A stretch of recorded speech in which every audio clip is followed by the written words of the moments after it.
J'ai commencé un enseignement avec vous et cet enseignement continue. Nous sommes dans notre thème de l'année.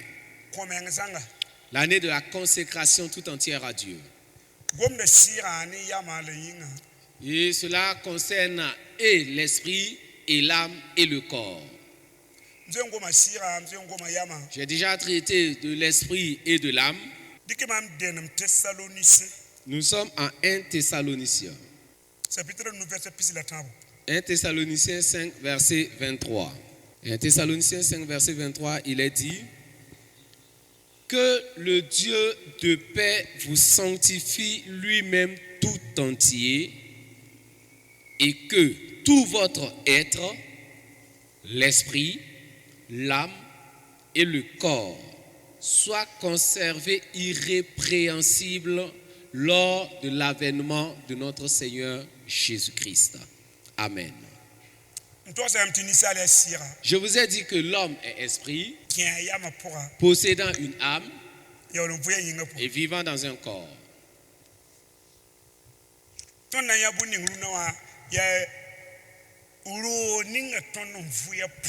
La dimension que nous allons voir aujourd'hui, c'est cette enveloppe dans laquelle nous sommes.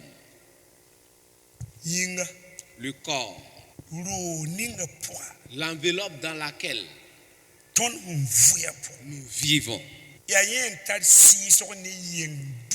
Et c'est cette dimension-là qui a un contact avec le monde extérieur.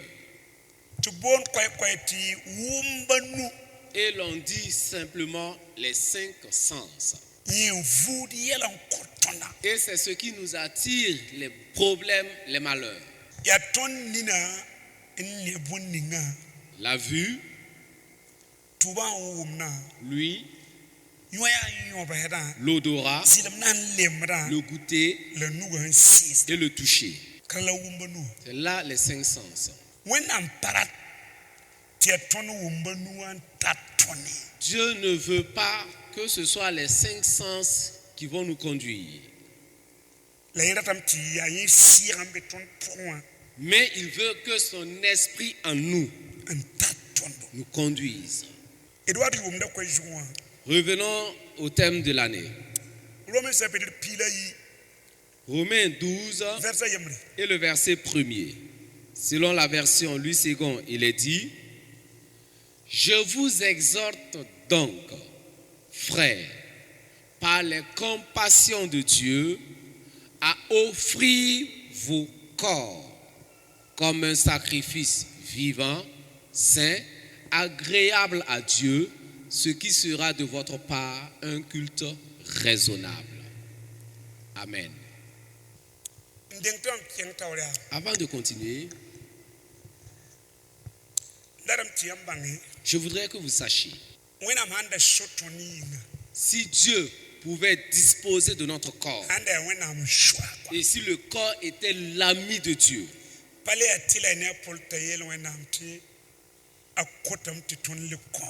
alors il ne serait plus nécessaire pour Paul de dire à Dieu qu'il nous exhorte à livrer nos corps. En cela, cette parole n'aurait pas de sens. C'est comme mon véhicule à me dehors et je suis là, je redemande ma voiture. Tu ne redemanderas plus ce qui est déjà à toi. Voyez les paroles de Paul ici.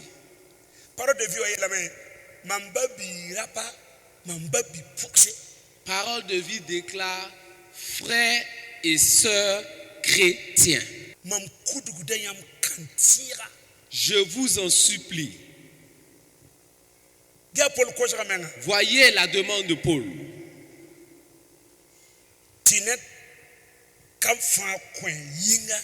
Que chacun donc livre son corps à Dieu, afin que cela soit comme un sacrifice vivant. Je vous en prie. Et une autre traduction, je vous encourage à offrir vos corps volontairement comme un sacrifice vivant. C'est agréable à Dieu. Pour dire, ton corps t'appartient. Ton corps t'appartient. Voilà pourquoi certaines personnes disent non, je suis libre de faire de ce que je veux avec mon corps. J'ai déjà rencontré des gens qui me l'ont dit. Mon corps m'appartient. Et j'ai le droit, je suis libre de faire ce que je veux. Voilà quoi Paul dit. Je vous exhorte par les compassions de Dieu que chacun offre son corps comme un sacrifice vivant. C'est ton esprit qui a été sauvé. Ton corps n'a pas été sauvé. Le vieux corps avec lequel tu partais prendre l'alcool, c'est toujours ce même corps. Le corps avec lequel tu partais dans les boîtes de nuit, c'est toujours le même corps.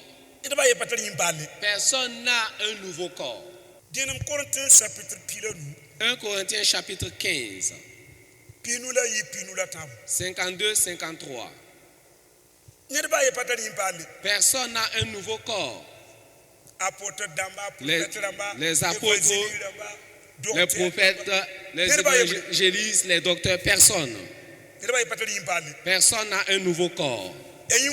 C'est le vieux corps. 1 Corinthiens 15, 52-53. Et nous lisons selon la version Louis II. En un instant, en un clin d'œil, à la dernière trompette, la trompette sonnera et les morts ressusciteront incorruptibles et nous serons changés. Verset 53. Car il faut que ce corps corruptible revête l'incorruptibilité et que ce corps mortel revête l'immortalité. Amen. Le verset 53. Car il faut que ce corps corruptible revête l'incorruptibilité et que ce corps mortel revête l'immortalité. Amen. Alors, cette lettre n'a pas été adressée aux païens.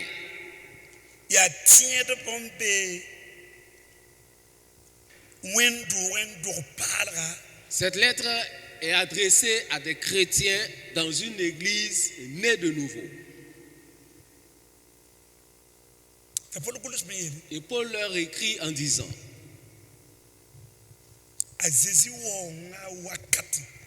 pendant l'avènement de Jésus, premièrement, ce sont ceux qui se sont endormis dans la foi qui ressusciteront d'abord. Et ceux qui resteront toujours dans le corps seront changés. Ça veut dire ce corps-là va tomber et on va revêtir maintenant un corps incorruptible. C'est à l'avènement de Jésus. Ceux-là qui seront toujours dans la chair. Lorsque ceux qui sont dans les tombes ressusciteront, ceux qui seront toujours dans le corps seront changés, transformés. Ils vont revêtir un nouveau corps, un corps incorruptible. Sinon, jusqu'à ce matin, tous vivons dans le vieux corps. Voilà pourquoi Paul dit, s'il en est ainsi, avant l'avènement de Jésus, que ceux qui sont dans les tombes sortent, et ceux qui seront toujours dans la chair revêtiront un corps incorruptible et immortel. Livrez vos corps comme un sacrifice vivant. Voici la solution. Voici la solution. Voici la solution. Nous sommes dans 1 Corinthiens au chapitre 3. 16 à 17. 1 Corinthiens 3, 16, 17 selon la version Louis II. Ne savez-vous pas que vous êtes le temple de Dieu et que l'Esprit de Dieu habite en vous? Verset 17. Si quelqu'un détruit le temple de Dieu, Dieu le détruira. Car le temple de Dieu est saint et c'est ce que vous êtes. Amen. L'église de Corinthe ne savait pas que le corps dans lequel ils vivent, l'esprit de l'homme est dans ce corps. Et l'esprit de Dieu également est dans cette enveloppe. Et pour cela, ils doivent garder ce temple-là saint. Ils ne le savaient pas. Il dit, ne savez-vous pas? Beaucoup de chrétiens vivent dans l'ignorance. Paul dit, ne savez-vous pas que le corps dans lequel vous vivez, c'est le temple de Dieu. Et il habite dans ce temple. Alors pour cela, si quelqu'un veut détruire ce temple, Dieu lui-même le détruira. Plusieurs choses que nous pourrons utiliser pour détruire ce temple.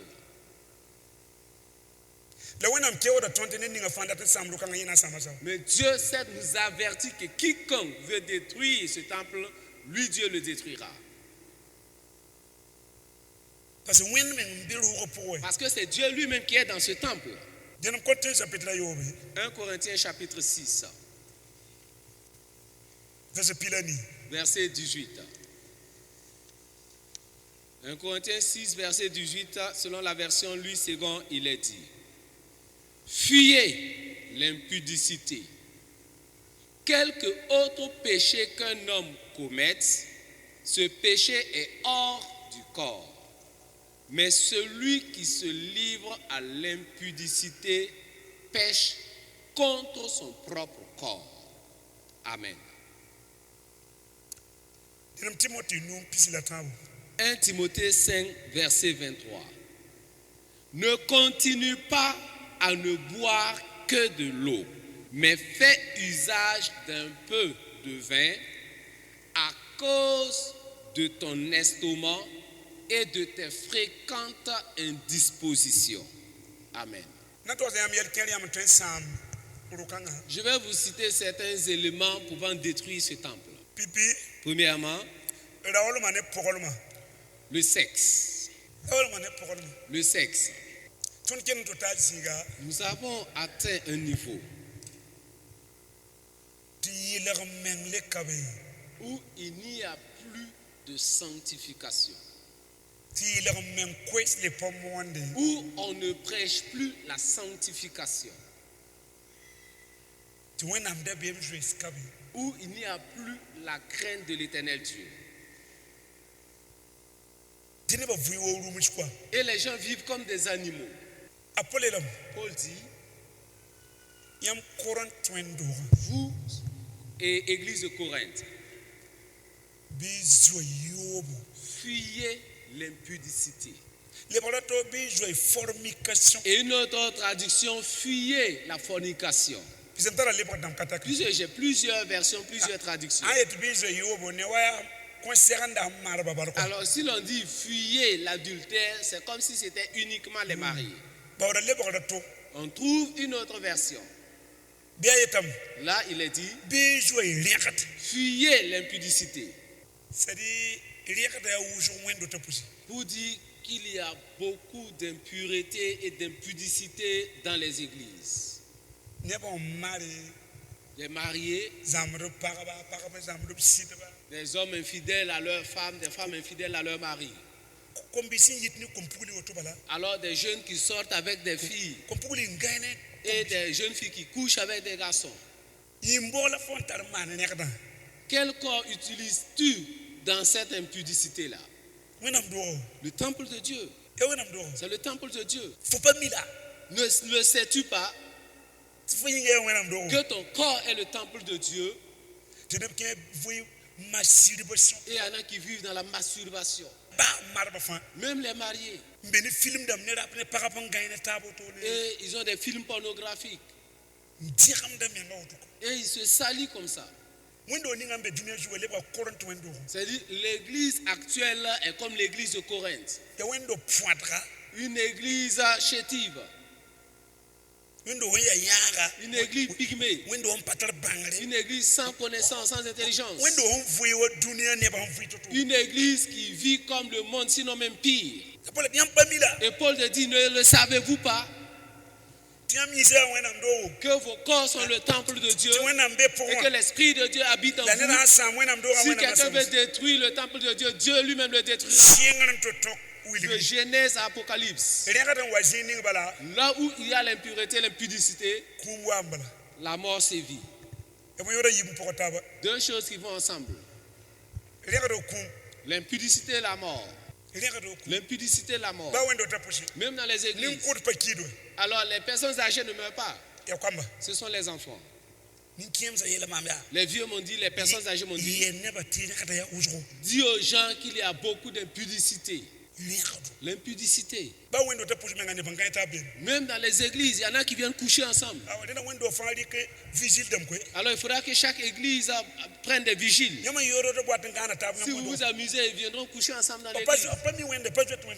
Ils ne connaissent pas Dieu, ils n'ont plus la crainte de Dieu. C'est l'église de Corinthe.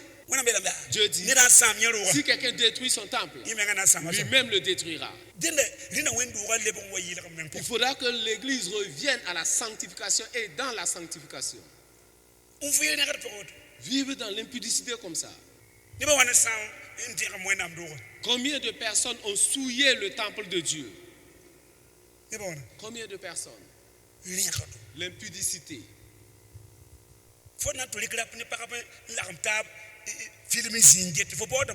Tu pars prendre un film pornographique pour suivre. Qu'est-ce que tu cherches là?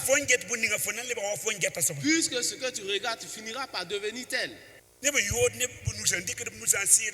masturbation, c'est de l'impureté, l'impudicité, la souillure. Deuxième chose, l'alcool. L'alcool. Le verset sur lequel il s'appuie pour prendre l'alcool, c'est ce que nous avons lu. Paul a dit à Timothée, chaque fois Paul a dit à Timothée, demande à ton voisin, mais est-ce que tu es Timothée? Paul a dit à Timothée, à cause de ses fréquentes indispositions, de ne pas prendre seulement de l'eau, mais de prendre un peu de vin.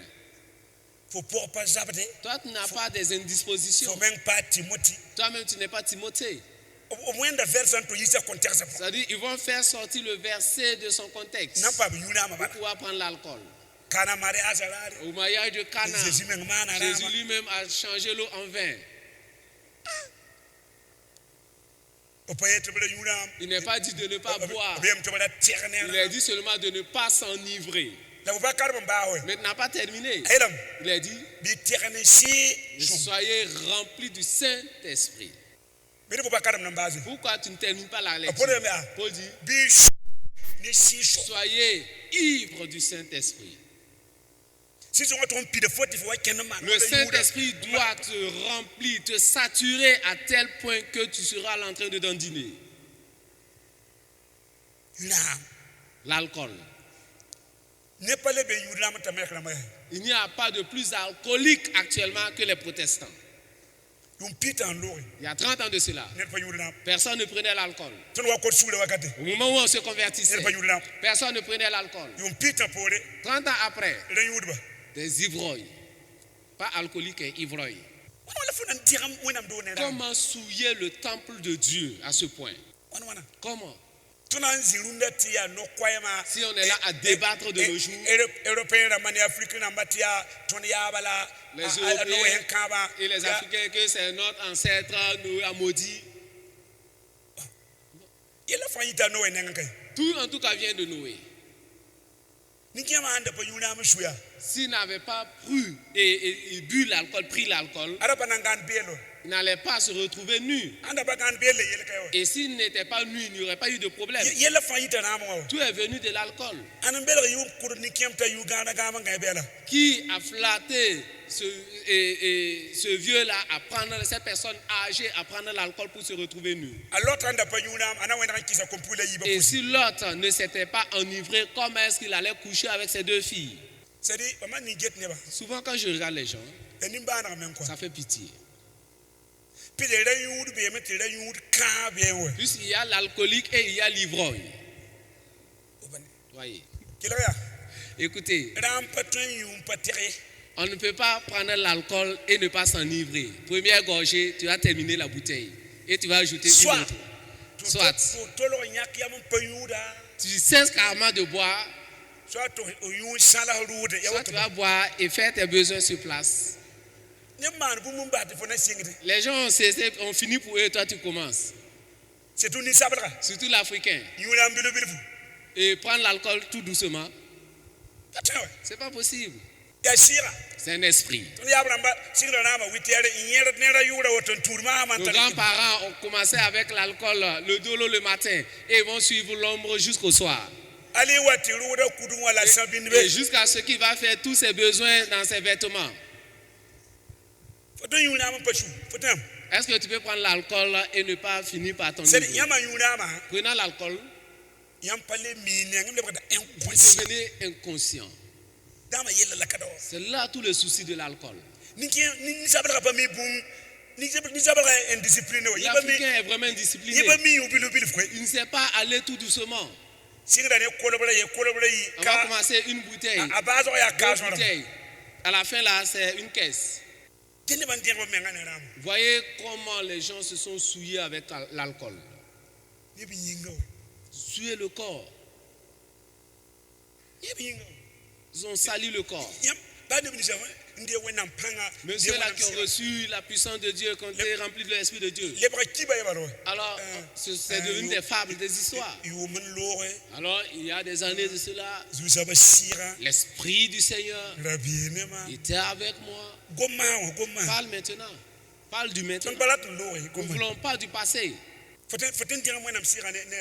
Est-ce que tu peux souiller l'Esprit de Dieu par l'alcool? Est-ce que tu peux? Est-ce que tu peux le faire? Luc 1,15. L'ange Gabriel dit à Zacharie: ta femme Élisabeth sera enceinte et elle enfantera un fils et elle l'appellera Jean.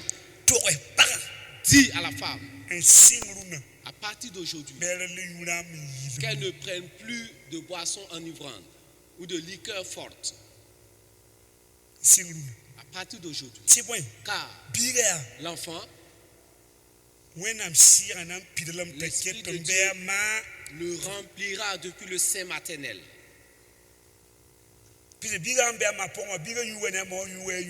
Puisque l'enfant dans le corps, dans le sein maternel est relié à la mère par le cordon ombilical.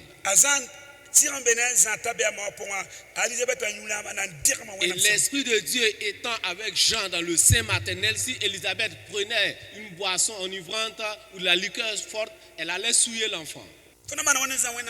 Comment faire pour entretenir l'Esprit de Dieu? Ce n'est pas de le recevoir n'est pas le souci, mais comment l'entretenir? Il faudrait être saint. Sinon tu finiras seulement par des histoires et des fables. Juge 13, nous ne lisons pas. Versets 2 à 5. La femme de Manoah. L'ange de l'Éternel a apparu à la femme, lui disant: tu es stérile, mais tu seras enceinte et tu enfanteras un fils. Et l'enfant sera appelé Samson. La signification de son nom, soleil plein de lumière. À partir d'aujourd'hui, tu ne prendras ni vin ni liqueur forte. Ne mangez rien d'impur car l'Éternel a consacré l'enfant depuis ton sein. Il vous faudra savoir que vous êtes le temple de Dieu. Il y en a qui fument la cigarette et détruisent leurs poumons, les liqueurs fortes, les frélatés. L'Esprit de Dieu est dans ton corps. Tu ne dois pas te souiller. Le corps est rebelle. Maintenant, quelle est la solution? Comment une personne peut-elle se livrer, s'offrir en sacrifice face à un corps rebelle? Comment le discipliner? Comment le retenir et le maîtriser? Paul nous donnera la révélation. Une chose, le jeûne. Le jeûne. C'est le jeûne. Je me suis converti très jeune. Dieu nous a suscité. Le plus âgé parmi nous avait 26 ans en son temps. Nous avons 22 ans, 24, 23. À cet âge-là, comment feras-tu pour demeurer ferme? À cet âge. À cet âge-là. C'est l'âge de la rébellion. Et c'est à cet âge-là Dieu nous a suscité. Dieu m'a donné la révélation. Et toute la révélation, c'est sur Paul. Et je vous ai dit qu'on valait 80 et il ne reste que nous 3. Le corps. 1 Corinthiens chapitre 9. Verset 27. Nous allons lire plusieurs versions. 1 Corinthiens 9, verset 27. Nous lisons selon la version Louis II. Mais je traite durement mon corps et je le tiens assujetti de peur d'être moi-même rejeté après avoir prêché aux autres. Amen. Je reprends une seconde fois. 1 Corinthiens 9, verset 27, selon la version Louis II. Mais je traite durement mon corps et je le tiens assujetti de peur d'être moi-même rejeté après avoir prêché aux autres. Amen. Selon la version Parole de vie. Je traite durement mon corps. J'en suis totalement maître. Sinon, moi qui ai annoncé le message aux autres, je risque ensuite d'être éliminé. Je reprends. Parole de vie. Je traite mon corps durement. J'en suis totalement maître. Sinon, moi qui ai annoncé le message aux autres, je risque ensuite d'être éliminé. Selon la version traduction de Living Bible, comme un athlète, je punis mon corps. Je le traite rudement. Je l'entraîne à faire ce qu'il doit faire, non pas ce qu'il veut. Sinon, je crains qu'après en avoir enrôlé d'autres pour la course, je ne sois moi-même déclaré inapte et qu'on ordonne de me tenir à l'écart. Amen. J'aime cette traduction-là.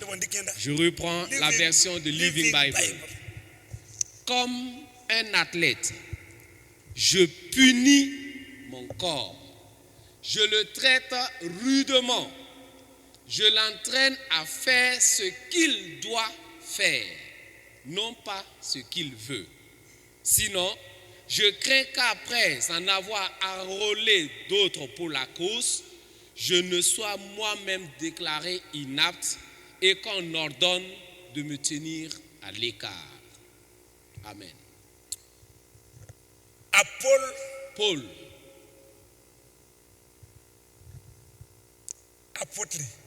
l'apôtre. Paul, prophète. le prophète. Paul, pasteur. Le pasteur. Paul, évangéliste. L'évangéliste. Paul, docteur. Le docteur. Même Paul, ce même Paul, à lui seul, il avait les 9 dons du Saint-Esprit. Et il a même visité le 3e ciel, étant toujours dans la chair.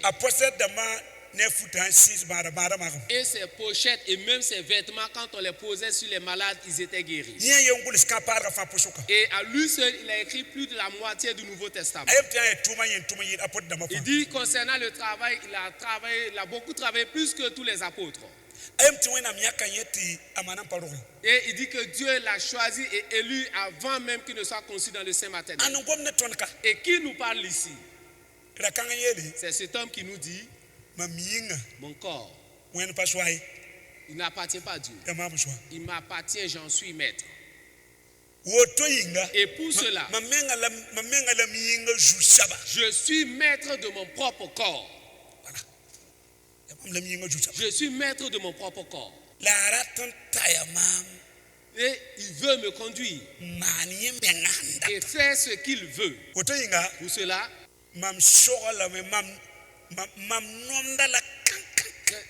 je le traite durement. Une version: je le soumets. C'est Paul qui nous parle. Il dit, c'est lui-même qui traite son corps. Ici, Dieu n'intervient pas. Il dit, moi, je suis maître de mon corps. Mais je ne lui permets pas de faire ce qu'il veut. Je ne lui permets pas de faire ce qu'il veut. Mais je l'amène à faire ce qu'il doit faire. Le corps. Paul dit, c'est lui qui l'amène à faire ce qu'il doit faire. Mais il ne lui permet pas de faire ce qu'il veut. Et Paul dit, c'est lui qui discipline le corps. C'est lui qui le traite rudement, qui le punit.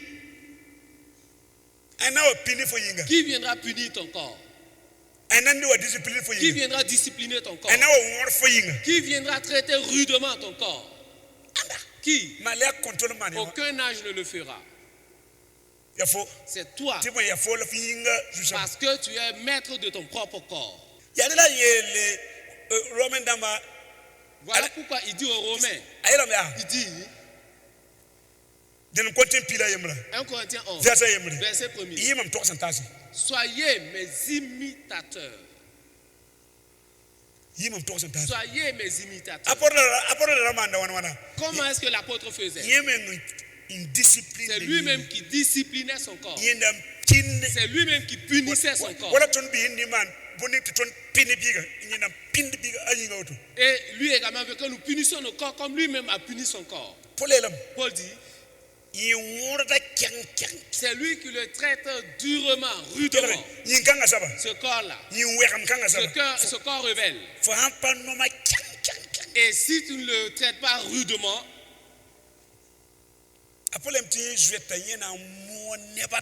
Paul dit qu'il craint, après avoir annoncé le message aux autres, à mener 2 personnes au ciel et par la suite être lui-même rejeté ou éliminé.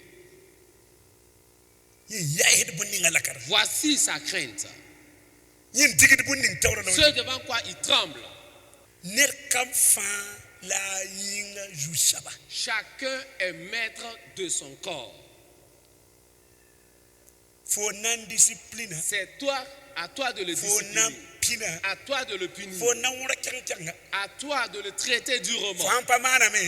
Et si tu ne le fais pas, nul ne le fera à ta place. Et c'est dans cela la consécration est de se donner, s'offrir comme un sacrifice vivant. Il y a un travail que seul toi seul est habilité à le faire.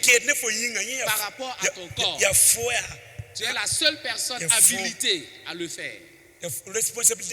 Cette responsabilité t'incombe.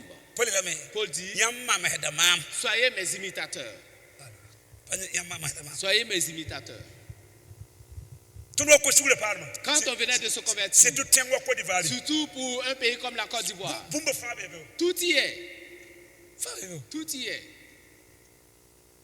Tout y est. Et si Paul nous dit d'être ses imitateurs, pour dire que si tu abandonnes Paul pour imiter quelqu'un d'autre, tu n'y arriveras pas.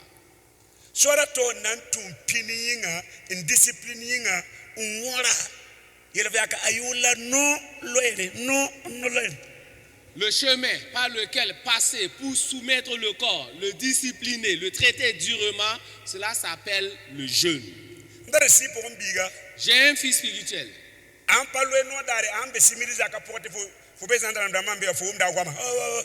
Le jour où n'a pas jeûné, si tu es ici, et s'il est ici, et toi tu es au niveau du contrôle de la gendarmerie, tu vas entendre sa voix. Au moment où je suis au bureau que je n'entends pas sa voix, c'est le jour où il a jeûné.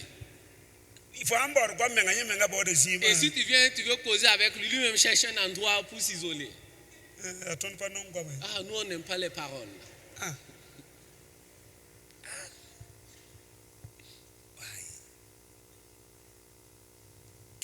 Écoutez. Le 1er janvier, on va manger du 1er janvier jusqu'au 31 décembre. Faire des omelettes, des guerres, poulet au rabilé, à la levure. Le reste là, c'est la femme de quelqu'un que tu vas courtiser.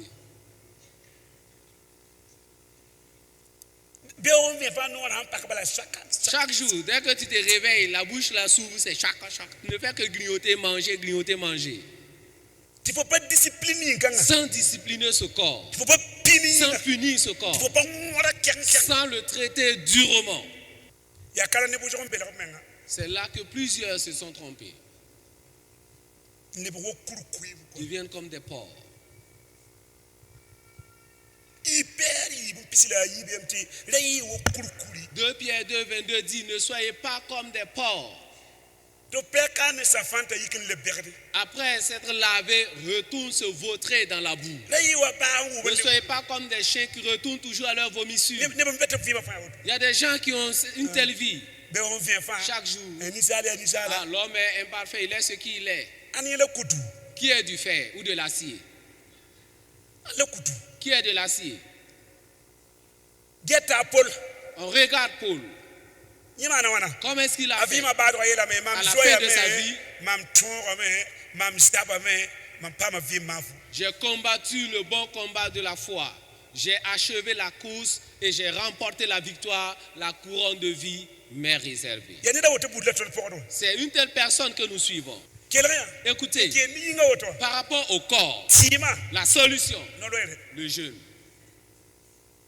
Le jeûne.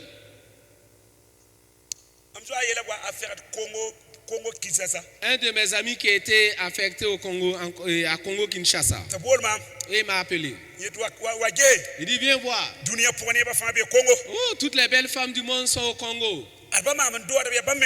C'est pas moi qui les courtise, c'est elles-mêmes qui me font la cour. C'est pas possible.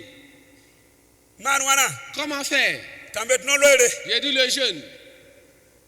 Le jeûne. C'est elle qui te court après. Qui est-ce qui ne courtise pas? Elle courtise tout le monde. Paul dit, lui il discipline son corps. Il dit lui-même il punit son corps. Il le traite durement, rudement. Ce corps-là. Ce corps. Ce corps.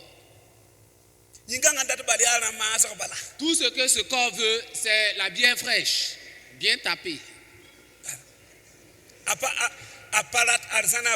Le paradis, il ne connaît pas le paradis.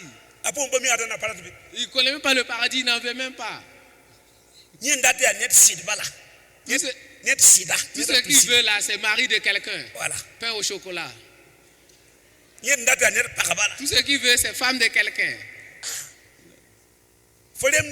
Tu t'amuses avec ce corps-là. Et sans suivre les pas de Paul. 2 Corinthiens chapitre 11, verset 27.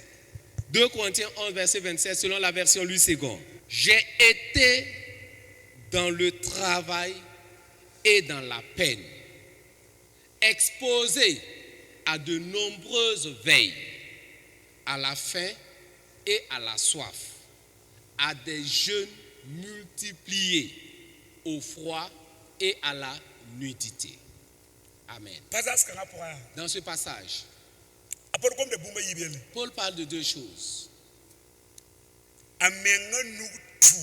Ses propres activités, ses activités à lui. Cela faisait que les nuits, il ne dormait pas. Pour le ministère, l'œuvre de Dieu, cette souffrance qu'il a vécue, il a ouvert un lieu. Il dit des jeûnes multipliés. Pour Moïse, il a fait 80 jours, 2 fois 40 jours, sur le mont Carmel. Pour Élie, 40 jours. Jésus, 40 jours. Arrivé à Paul, bien qu'il fût docteur, il ne pouvait pas nous définir combien de fois il a jeûné. Mais il nous dit des jeûnes multipliés. Et s'il dit qu'il discipline son corps, qu'il punit son corps, qu'il le traite rudement, c'est pas des jeûnes multipliés.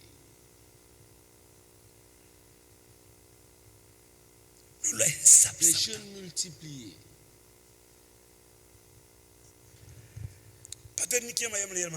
Un Dieu pasteur m'a dit, une personne qui ne sait pas maîtriser sa langue, sa bouche, ne pourra pas contrôler son sexe, son bas-ventre. Je reprends les propos du vieux. Il me conseille chaque année. Il me conseille cette année, c'est l'année prochaine encore. Il dit, papa, bonne et heureuse année. Il dit, écoute-moi. Une personne qui ne contrôle pas sa bouche ne contrôlera pas son sexe.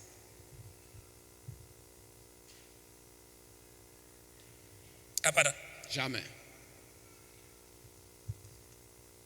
Tu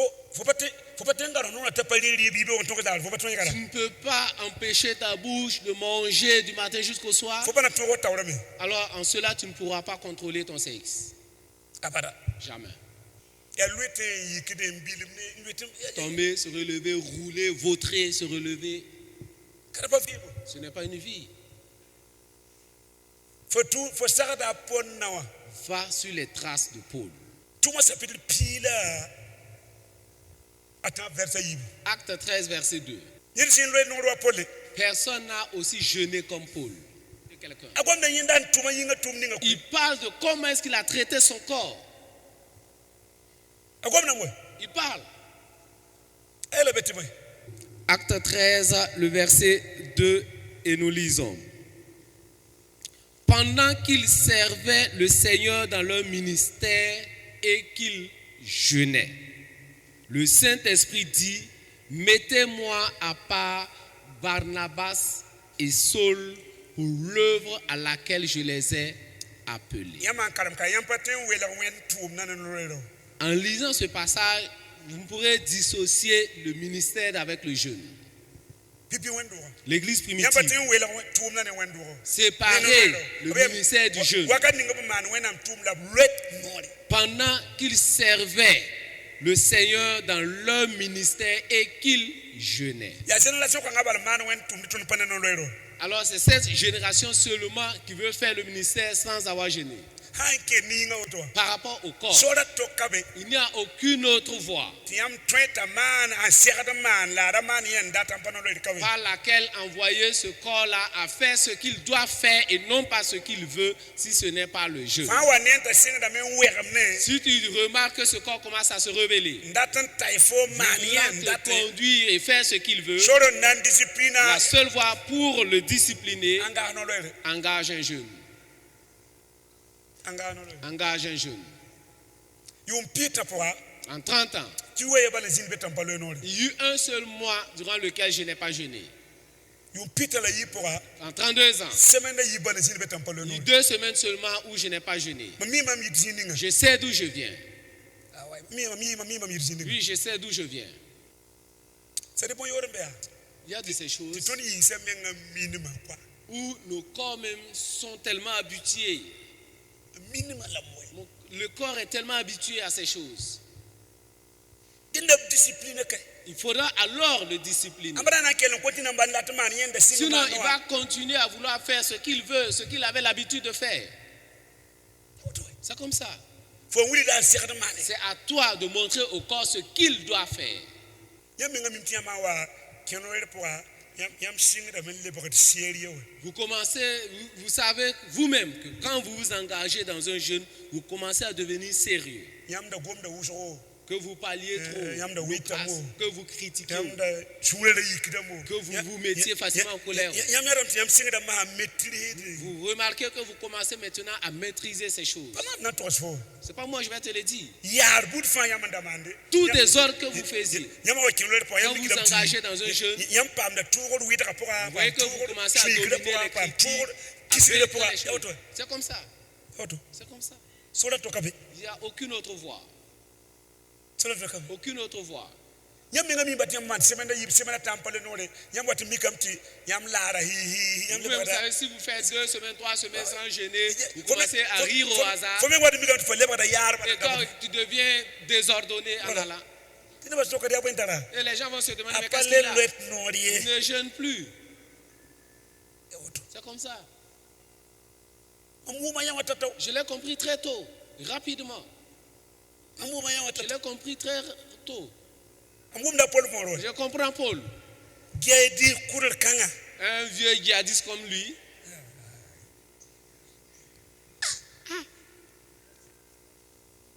na wa discipline fo yinga Qui viendra discipliner ton corps? Qui? et puis yam ken let nora Et quand vous continuez à jeûner, yam pale bod man régime vous n'avez même plus besoin d'observer un régime. yam tara nyot ka tek manga Alors vous avez plusieurs avantages. kidam tiam sira vie ma développer Et votre vie spirituelle se développe. te ba lo mba Les yam maladies vous quittent. la yam to da men ngori Et vous arrivez encore à dompter le corps tamana segada mane et à le soumettre de sorte qu'il fasse ce qu'il doit faire. kapare yam wate ken bate yam yinga balan tat Sinon, à un certain moment, c'est le corps qui va vous ya conduire. yinga bala Seulement le corps. ne ba hanne yam bala yam ya yinga ne Les gens vous voyant, voilà, c'est quelqu'un de Chanel. ya polo koto C'est Paul qui nous donne la ayam ya solution. yimam to sentasi Il dit, soyez mes imitateurs. bible gil fa ko De toute la Bible, hein, yeto lui seul qui le dit. yimana wana tonwe Comment est-ce qu'il a fait pour triompher? yimana wana Comment? ton sagara yena Nous allons sur ses pas. ton sagara yena Nous allons sur ses pas. tiens pas ton man semaine pas le nore Le chrétien ne doit pas faire toute une semaine sans jeûner, c'est pas bon. mba wujo mengla na yibu Et si c'est pas beaucoup, c'est 2 fois. wa semaine de singla lundi mardi voilà Par exemple, en samedi début de semaine, vendredi samedi lundi, mardi ou vendredi, samedi. ah ouais Oui. nan discipline fo mengala nan ko tu si son tu kuna menga manifesta Pour t'auto-discipliner et demander à ce que les dons même se manifestent. kan lot nore wujo kuna En manifesta jeûnant énormément, les dons se manifestent. be aba nas wo tombe Il y a environ 4 ennemis kit fo paten le nore t'empêchant de jeûner. be aba nas 4 ennemis. yele fa ka pipia ya bedo Dis à ton voisin, premièrement, c'est la gourmandise. ya bedo La gourmandise. ayiba liba no ma Et deuxièmement, c'est l'appétit. liba ratma L'appétit. liba ratma L'appétit. atabo Troisièmement, kuyongo la paresse. anasi Quatrièmement, boyem le sommeil. Cinquièmement, la négligence. Ce qui t'empêche de te consacrer, de t'offrir en sacrifice. Vous ne pouvez pas vouloir tout abandonner à Dieu. Quand Dieu le voudra, il va permettre que j'abandonne l'alcool. Hein? Quand Dieu va le vouloir. Quand il le voudra, il va me permettre d'arrêter la fornication, l'adultère, l'impudicité. Ah bon? Sans que tu n'aies à faire ton travail, ta part. C'est ce que Dieu me dit de dire aux gens. Avec Dieu, nous sommes des collaborateurs. Dieu a sa part et toi également, tu as ta part de responsabilité. Je vais m'arrêter là.